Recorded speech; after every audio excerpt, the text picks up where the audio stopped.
Henri Jo, hein, les éléphants se sont brillamment illustrés. Hein. Bien évidemment, la Côte d'Ivoire a disputé la première des deux matchs amicaux face au Burkina Faso à Ebimpe. Les Ivoiriens, grâce à un coup franc d'Amad Diallo, se sont imposés 2-1. Opposée au Burkina Faso en match amical, la Côte d'Ivoire s'est imposée dans les ultimes secondes de la rencontre, 2-1. La partie avait pourtant mal commencé pour les coéquipiers du capitaine du jour, Max Gradel. L'attaquant de l'Ajax Amsterdam, Lassina Traoré, idéalement servi, ouvre le score juste après le quart d'heure de jeu. 1-0, c'est le score à la pause.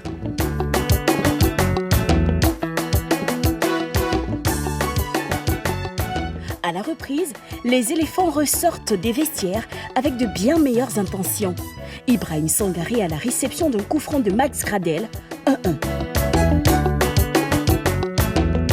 L'on croit s'acheminer vers la fin de la rencontre. Mais Amad Diallo donne la victoire à la Côte d'Ivoire dans les ultimes minutes de la partie. L'ailier de Manchester United a trouvé la faille d'un maître coup franc magnifique. La Côte d'Ivoire s'impose dans ce match amical qui n'était amical que de nom. Voilà, et on était tous au stade, hein. On a passé un super moment. Ah bon, hein? Oui.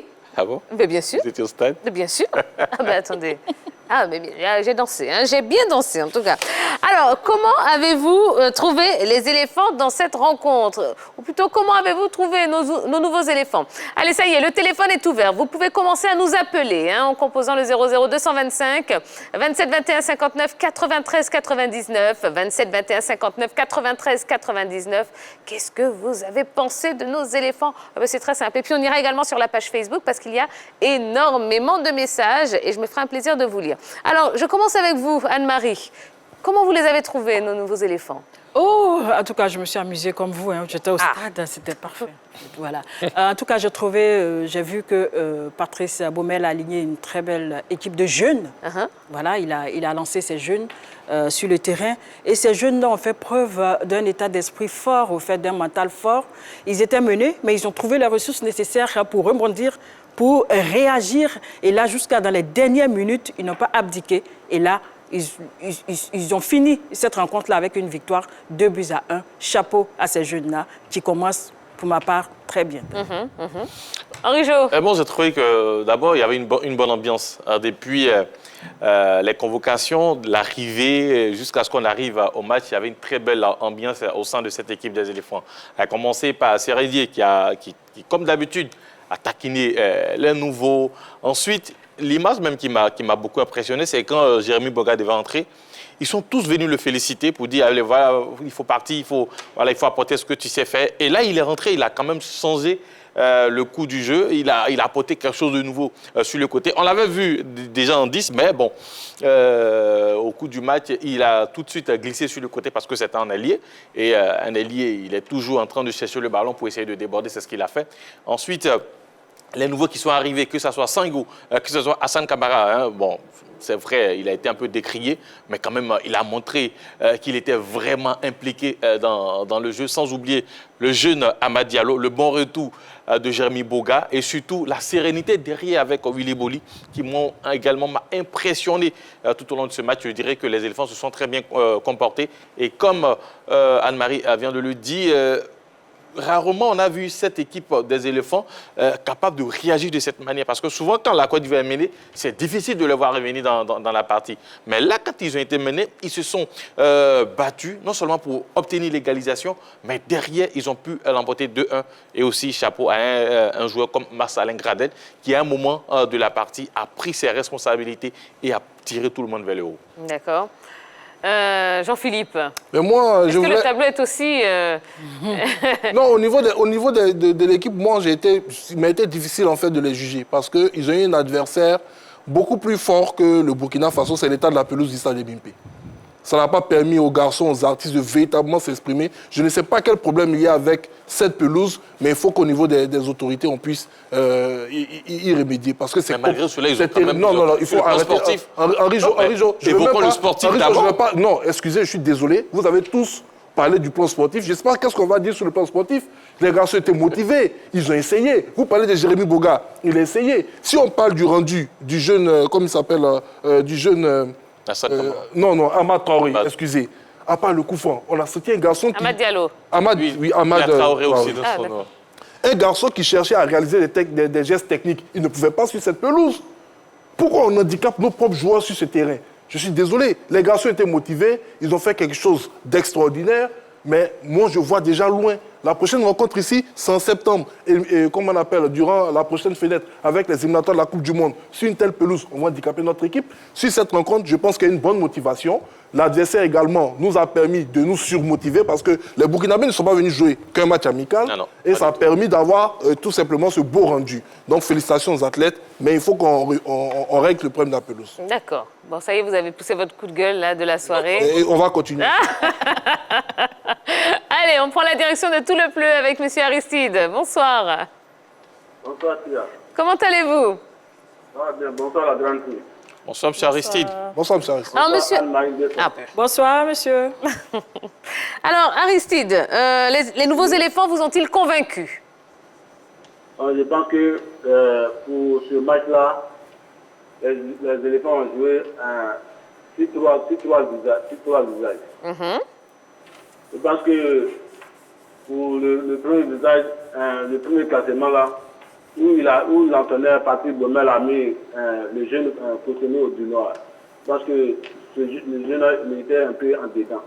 Il a failli un peu à sa mission. Je pense que comme c'était son premier baptême de feu, donc il a failli un peu à sa mission. Il n'a pas pu convaincre le public un peu. Pour le second, je pense que quand il a fait entrer Jérémy Boga, je pense qu'il y a eu de la fluidité au milieu du terrain.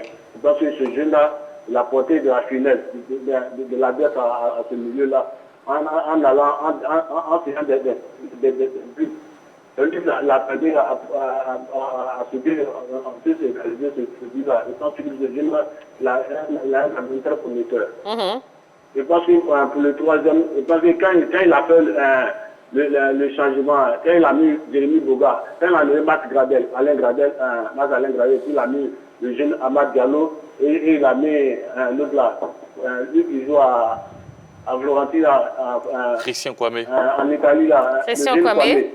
Christian Kwame, voilà, je pense que ça a vraiment changé la donne. Ça a vraiment changé la donne. Je pense que ces jeunes-là ont vu du caractère, ils ont vu la capacité de la réaction. D'accord. Je pense que pour le second match-là, il va mettre le second classement. Oui, il a mis Jérémy Boga. Il n'a pas enlevé le jeune Cotonou. Il est un peu nonchalant. Cotonou un peu nonchalant. Bon, d'accord. Oui, parce que dans la Saba, c'était très bien. Parce que le jeune Amad Diallo, il a de l'avenir. D'accord. Très bien. Bon, merci beaucoup, hein, monsieur Aristide. Je vous en prie, Pierre. Allez, passez une bonne soirée. Appelez-nous, hein. Oui, vous avez la chance de pouvoir vous exprimer en direct dans l'émission. 27 21 59 93 99 ou sur la page Facebook. Vous tapez la 3 tout simplement. Et d'ailleurs, on va prendre tout de suite un premier commentaire. Sylvain Québec qui nous dit oui, dans l'ensemble, c'était bon, une belle prestation de nos nouveaux éléphants. On a vu de l'envie, de la détermination, du dynamisme, ne jamais rien lâcher chez nos jeunes éléphants à travers le bijou d'Amad Diallo, très beau coup franc. Alors, il y a de la relève, un très bon grenier de talent. On peut dormir tranquille. Bravo, les éléphants. Allez, les éléphants. Bon. Oui, mais elle a raison. Parce que quand on regarde même la liste de ceux qui ne sont pas venus, elle est encore plus impressionnante que ceux qui étaient présents. Donc, moi, je pense qu'à ce niveau, vraiment, en termes de qualité de talent, moi, je n'ai rien à craindre concernant cette équipe. Et puis, on a relevé un point qui est essentiel. C'est l'état d'esprit du groupe. Il y a de cela maintenant quelques années qu'on n'avait pas vu un tel état d'esprit. Pour nous qui essayons toujours d'avoir une oreille attentive au niveau du regroupement des éléphants, on n'entend que de bonnes choses. Les plus jeunes sont très bien accueillis par les grands, ils sont très bien encadrés par les grands. On sent cette équipe de Côte d'Ivoire qui a la volonté de passer un cap. Et je ne serais pas surpris, je le dis clairement, que nous fassions partie des favoris pour la prochaine Coupe d'Afrique. Voilà, et je pense qu'on a la capacité, après ce qui a été réalisé en 2019, de pouvoir réaliser un grand coup encore. Mais pour cela, cette équipe a encore besoin de gagner en maturité et je pense qu'elle va le faire au fil des rencontres qu'elle aura disputées. D'accord. Direction Koumassi, on a M. Jules au téléphone. Bonsoir. Bonsoir, Kia. Bonsoir, Lakib. Bonsoir, M. Jules. Comment allez-vous? Oui, je vais bien, par la grâce de Dieu. D'accord. Bon, vous avez suivi le match des éléphants, je présume. Est-ce que vous avez été convaincu par nos nouveaux éléphants? Bon, en tout cas, je peux dire que je suis très satisfait de la production de nos garçons. Voilà, et en tout cas, félicitations au coach Baumel, parce que depuis son arrivée, il a instauré cette stabilité, cette confiance qui manquait à cette équipe depuis la CAN 2015. Et ça a venu vraiment à transcender nos garçons. Quand tu vois les éléphants jouer aujourd'hui, tu es fier. Voilà, donc pour moi, satisfaction sur la rencontre, je pense bien que le seul bémol, c'était un peu au milieu du terrain où, pour moi, il avait mis Kosono en sentinelle. Et comme ce n'était pas vraiment son poste idéal, parce que ce trio du milieu du terrain, il avait essayé face à Madagascar. Et vraiment, ça a vraiment marché parce qu'il avait joué avec deux milieux défensifs qui étaient Sangaré et Kosono. Et sur cette rencontre-là, je pense bien qu'il a laissé seul Kosono en sentinelle, qui n'est pas habitué à ce poste-là, et vraiment ça l'a un peu fatigué parce qu'il était en retard sur certaines actions. Vous voyez sur le but burkinabé, il devait être entre la défense et le milieu de terrain, c'est-à-dire il devait couper la première transaction de passe qui a amené le but.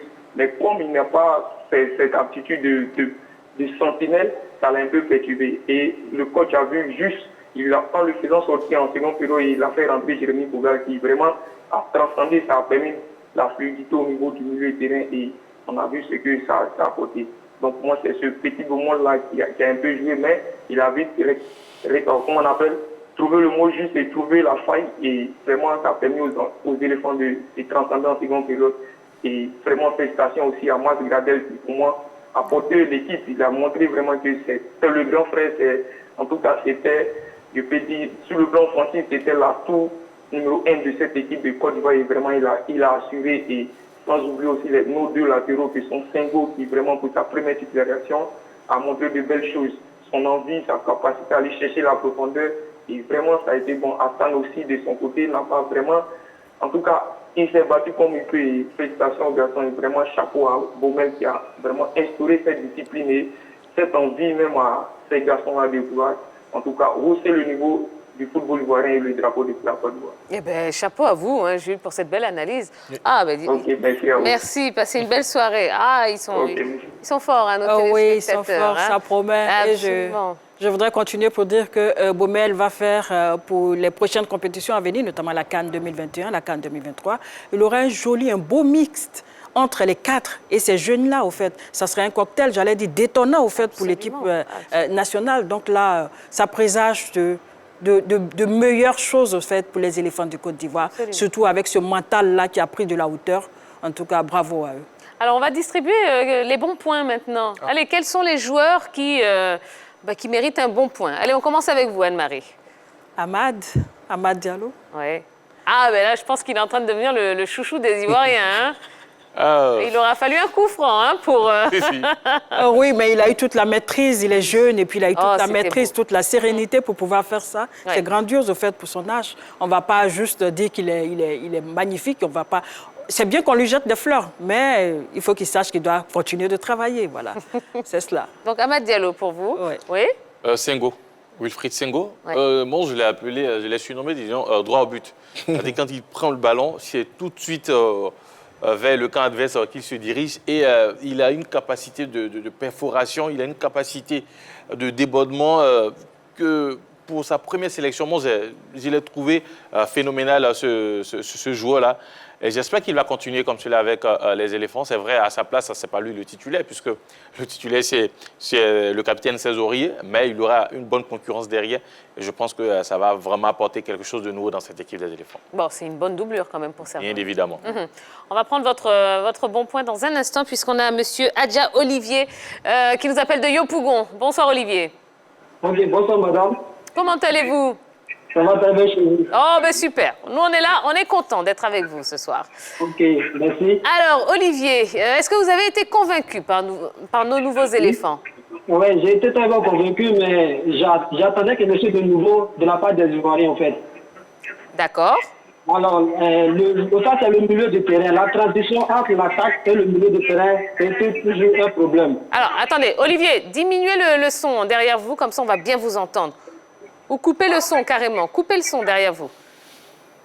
Donc vous attendiez quelque chose de nouveau. Oui, allez-y. Ok, au fait, le milieu instrumental que l'entraîneur a fait, moi, je ne l'ai pas trouvé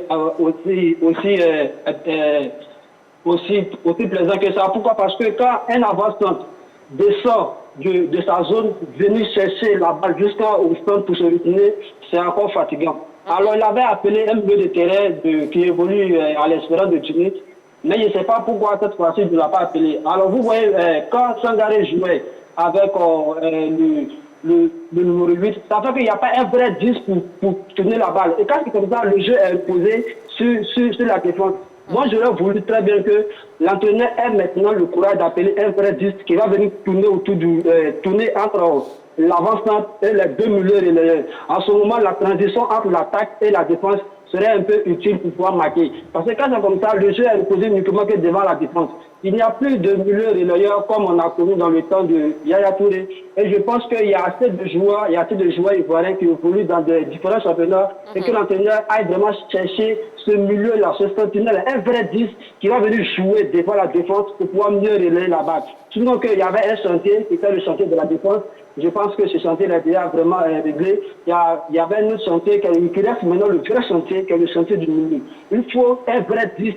Ce 10-là doit tourner entre les deux milieux relayeurs et l'avant-scène qui est Sébastien Haller. Aujourd'hui, je vois les gens passer de Sébastien Haller sur les réseaux sociaux, de joueurs qui n'ont pas sa place dans la sélection, mais je crois que c'est fatigant. Parce que moi, je suis un sportif, et ça de quoi je parle. Venir chercher la balle sur le milieu du terrain, aller jouer, c'est encore difficile. Donc, il faut que l'entraîneur aille vraiment chercher un vrai 10 pour pouvoir tourner au milieu, pour pouvoir bien passer la balle sur le côté, revenir jouer du plan football. Parce que jouer avec trois milieux qui sont les milieux défensifs, vous allez voir que ces trois milieux-là vont se pétiner dans le rond central. Donc ça, c'est le vrai chantier même de l'entraîneur qui reste. Il nous reste vraiment un vrai milieu, un 10, un relayeur qui va venir vraiment distribuer la balle pour que l'avant-centre ne vienne pas chercher la balle jusqu'à dans le rond central pour aller marquer. Sinon, ça fait...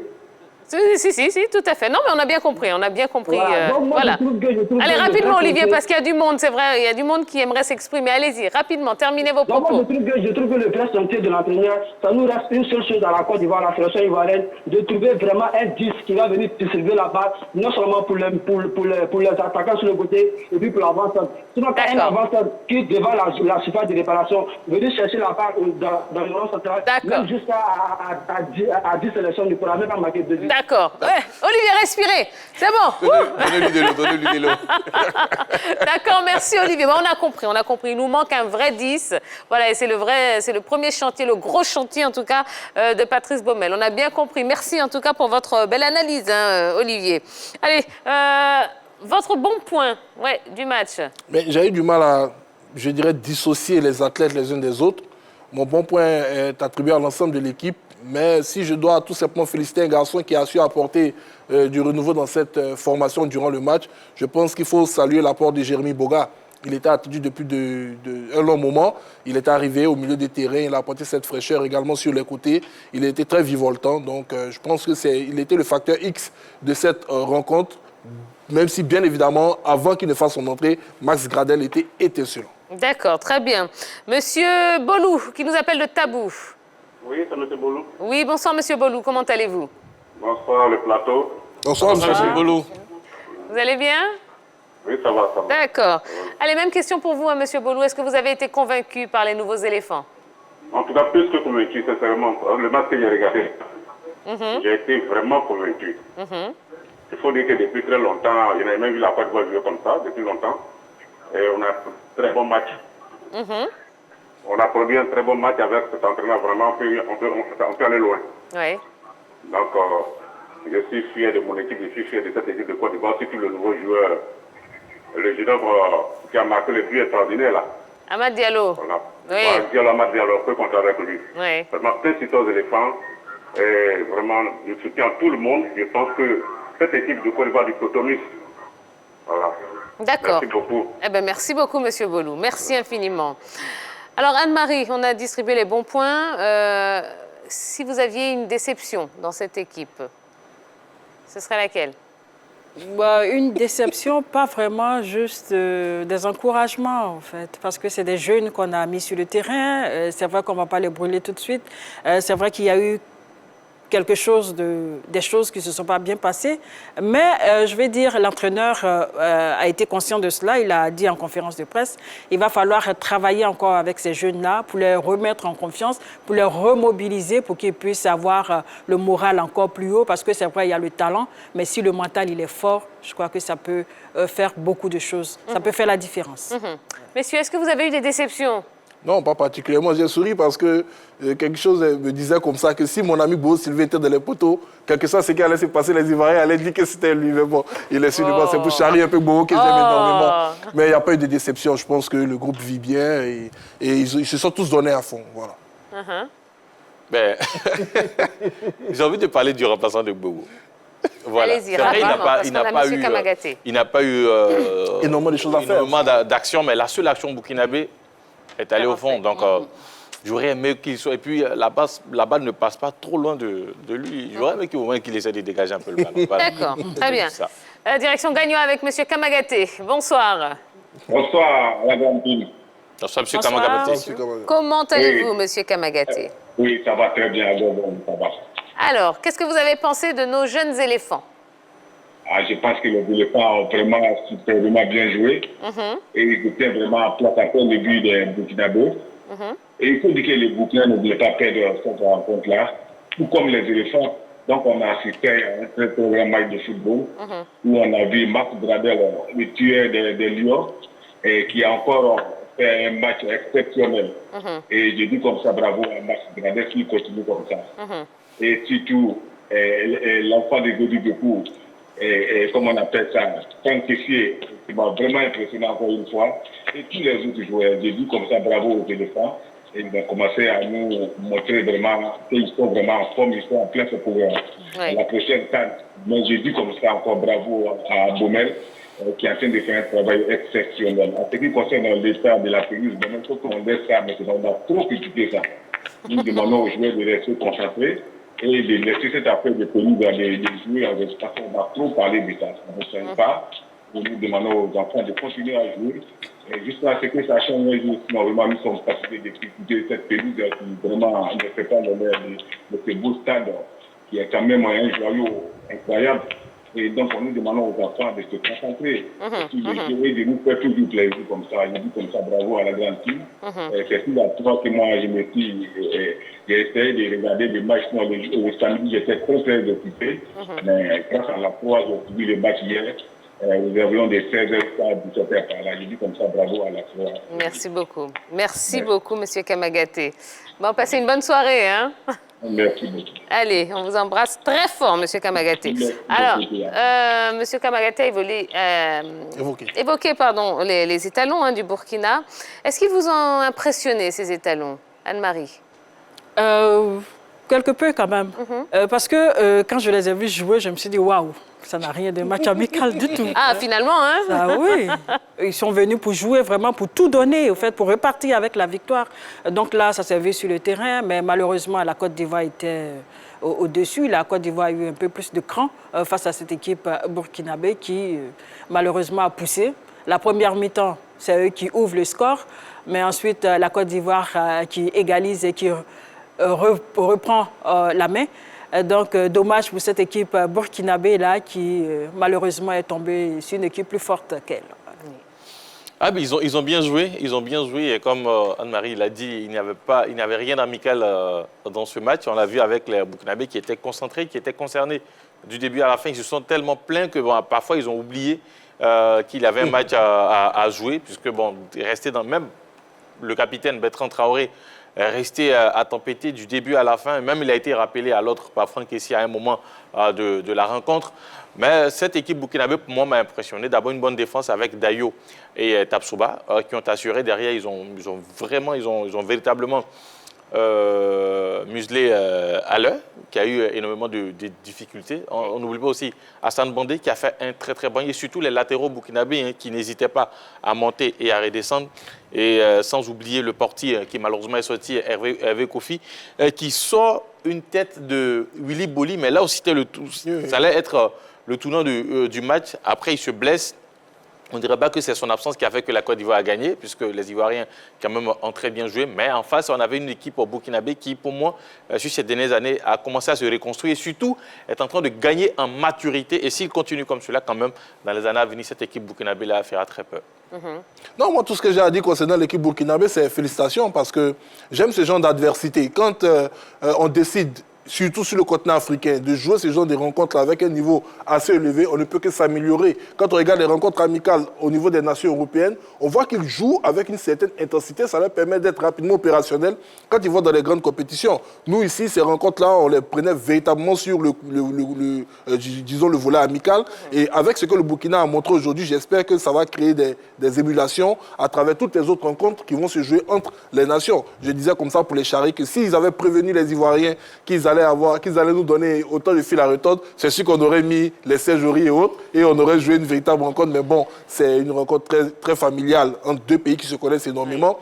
Il y avait également, tout simplement pour la Côte d'Ivoire, l'hégémonie à maintenir. On a fait ce qu'on pouvait faire. J'espère que cela va se répéter ainsi. Pourquoi pas plusieurs autres rencontres pour que les deux nations arrivent à évoluer, à se jauger et à s'améliorer. Bon, et bien dans tous les cas, le prochain rendez-vous des éléphants, c'est samedi prochain à Cape Coast contre le Ghana, toujours en amical. Voilà. Est-ce que ce sera un autre match amical? Je ne pense pas. Côte d'Ivoire-Ghana, il n'y a pas de fraternité aussi. Là, sur le papier, c'est un match amical. Et puis, il y a un point qu'il faut dire aujourd'hui. Thomas Partey, la star de l'équipe ghanéenne, a été tout simplement exclu du groupe parce que l'entraîneur n'a pas aimé son état d'esprit. C'est dire déjà l'état d'esprit des Ghanéens pour cette rencontre qui va se tenir le samedi prochain. Il ne s'est pas présenté aux différentes séances d'entraînement avant le départ pour le Maroc. Il s'est pointé à l'aéroport. L'entraîneur a dit qu'il n'avait pas besoin de lui pour ces rencontres amicales. Donc attention aux Ivoiriens du côté du Ghana. Encore un autre match, je dirais, pas à haut risque, mais à grands enjeux, même si c'est une rencontre amicale. D'accord. Anne-Marie Guessant, merci beaucoup. Je vous en prie. On espère que vous avez passé un bon moment déjà sur le plateau. Oui. Vous revenez quand vous voulez, c'est la maison ici. D'accord, avec plaisir. Voilà, et puis on vous souhaite vraiment bon courage, bonne continuation avec ce projet Balater et puis dans toutes vos activités au sein de l'Union, donc de l'UNEPSI. Bonne continuation et n'hésitez pas à revenir nous faire un petit coucou. D'accord, mettons tous Balater pour un football qui gagne. Voilà. Et bien voilà, le message est bien passé. Allez, on va marquer une nouvelle pause dans ce numéro de la Grande Team. Juste après la pub, eh bien, on fera un petit débrief des différents matchs amicaux qui se sont déroulés en Afrique avec Dorgelès. Et puis, on vous a préparé un plus calé, oui, sur la confrontation Ghana-Côte d'Ivoire. Un petit questionnaire pour tester vos connaissances. Et bien, ce sera avant la fin de l'émission. Allez, ne bougez pas, on revient dans quelques instants. À tout de suite.